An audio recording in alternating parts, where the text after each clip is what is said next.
To me now, the legal basis for my being here, as apparently I was brought here not of my own volition. If somebody else says, kung hindi ibang tao, ikaw siguro, because this is your structure. So you have to answer now for the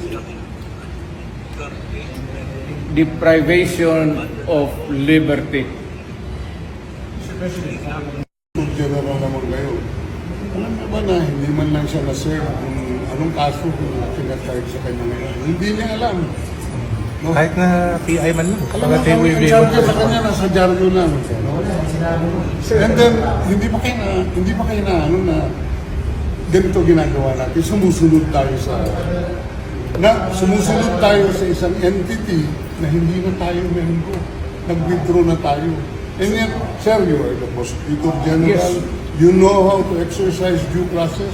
Before you can even file charges, you have to file a complaint. We have to file a counter affidavit.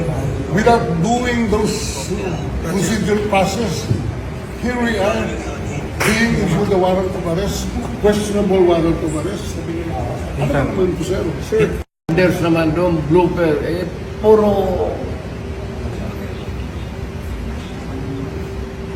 pagdating sa trial dyan, tatawagin kita sa witness stand.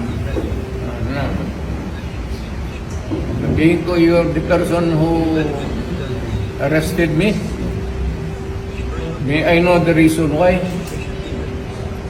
Have you read the documents? Or at least, have you read the case at that time when you made the arrest?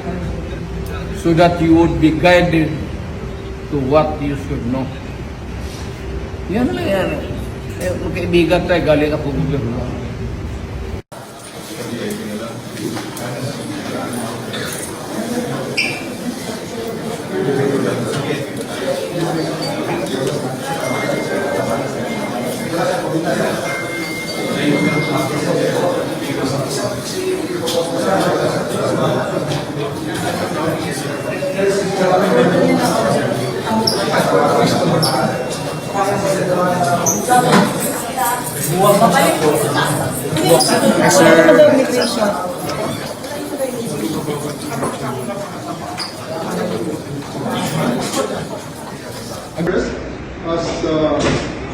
Deputized to me by the PCTC by virtue of the warrant of arrest issued by the ICC for crimes against humanity.